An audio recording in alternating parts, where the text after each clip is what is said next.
always, beauty first. Eileen will go first. Jim, the first word I think about when I hear your name is that you are one of the nicest people in the world. You are a good friend, a good listener, and I just am so glad that through Bruce that I met you. And really, you and Jim were a match. You and Bruce have been a match made in heaven. So, congratulations at the end of your years in practice, and you will never be forgotten.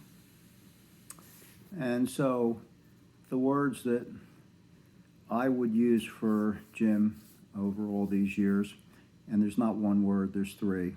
The first word is kind, incredibly kind individual. And the second word is caring, tremendously caring. And the third word is soft, and I mean that as a compliment, soft like a teddy bear. You're just soft, good, and kind.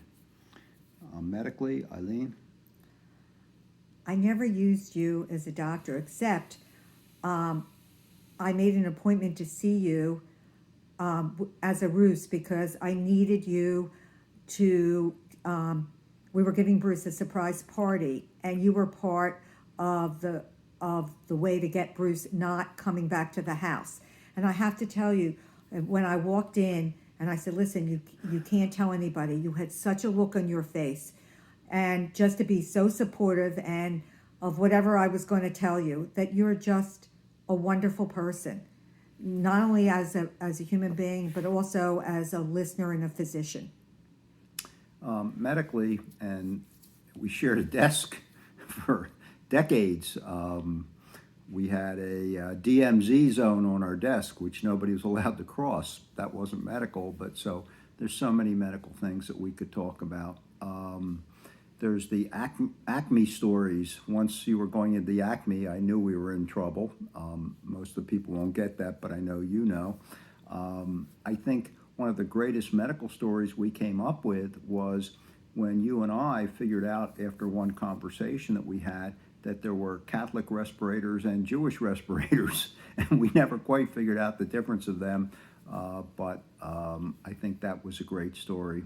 I think one of the most heartwarming stories, and sad, but not sad, which I think is your true colors, was Christmas Day when your godmother, Miss Dolan, died on Christmas Day, and I had to call you at home when you were celebrating Christmas that day. True caring, true understanding. I'm just never gonna forget that.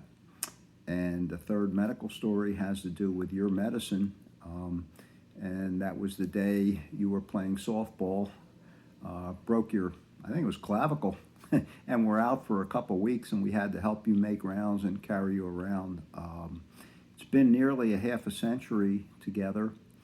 We're separated by 2,500, 3,000 miles, and yet I don't think we're separated at all, period. I always look at you as my partner. You always will be.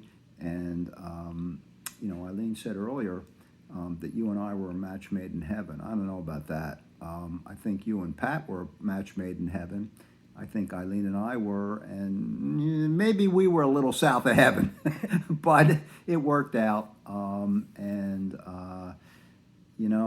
I just wish you the best, and I know you're not stopping medicine. You're going to continue to practice. I don't think you can hang it up. I think inside of you as a doctor is kindness and caring, and I don't think you can give that up. This is not anything to do with medicine, but I don't want us to forget the fun times we had in New Orleans and Arizona when we all went with the Cunninghams. And we had a lot of laughs, and we'll never forget that. Anyway, we love you. Congratulations on coming to this next step in your career, and we're always with you. Love you. We love you.